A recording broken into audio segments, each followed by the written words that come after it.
So you might be wondering some of my favorite iOS 17 and battery health tips that helped me a lot and they might actually end up helping you a lot. So in order to actually kind of start doing this, the first thing I'd recommend doing, which I sometimes do, within iOS 16 and iOS 17 specifically, you can actually go through and you can actually get access to your custom lock screens. Now this is great, but it's also very, very weird in some ways. So if you go and hold down on your custom lock screen, you will go ahead and see this panel. If you have a lot of different custom lock screens and a lot of different wallpapers on your device, that can be a major issue. So that could actually end up hurting your battery life quite a bit. So what you're going to want to do and what I'd recommend doing is going through and just removing and deleting all the other wallpapers you're no longer using. So just exit out of them, just delete them, and that might end up fixing some of the battery life issues that you may end up having. Now the other thing, the widgets, we all know, we all love them, but sometimes they can cause some issues. So just go ahead and just delete some of these widgets and things that you no longer are using or you no longer want to use. Same thing with these on-screen widgets. That can also end up fixing the problem for some people as well. And that's probably what I'd recommend doing for you, in this specific situation too. Now, on top of that, if for some reason you don't want to do that or that's not working, the other thing that you can try doing as always is accessing low power mode. So you can always go down, click on the little low power mode option right there, and that could very well end up, saving you a little bit of battery life on your specific device as well. And usually that can end up, helping you in the long run too.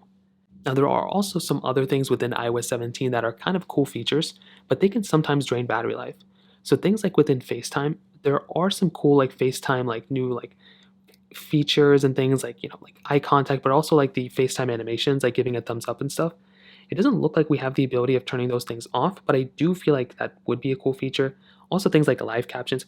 FaceTime takes up so much battery life as is that you're probably better off just kind of like reducing the amount of features that you can or that you are using on FaceTime. That can help save a little battery life in that specific department as well. On top of that, you may actually want to go through and turn off some other things within your specific iPhone too, particularly in the background app refresh. So what we can do is we can click on General on our iPhone, click on Background App Refresh, and what we're going to want to do is we're going to want to go ahead and just remove and turn off as many of these things in the background as we can. So there are a ton of these things in the background that Apple gives us the ability of using, which is really cool. But what I would recommend doing is just going through and removing as many of these things as you can. You don't have to remove all of them, but sometimes removing a few here and there can actually help you.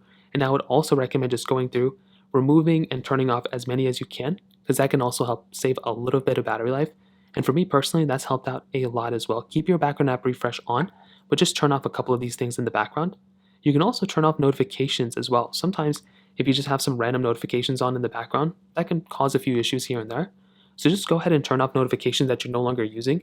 And for the most part, that can actually also probably fix a lot of problems that you're having too right there as well. So those are like pretty much the main things that I would recommend doing. You can also just, turn off or go into battery health and replace your battery if you really want to.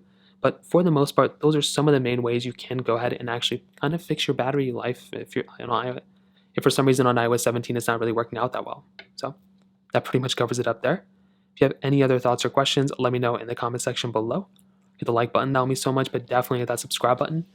More importantly than everything else, I love every single one of you guys. Hopefully I'll catch you guys in the next video.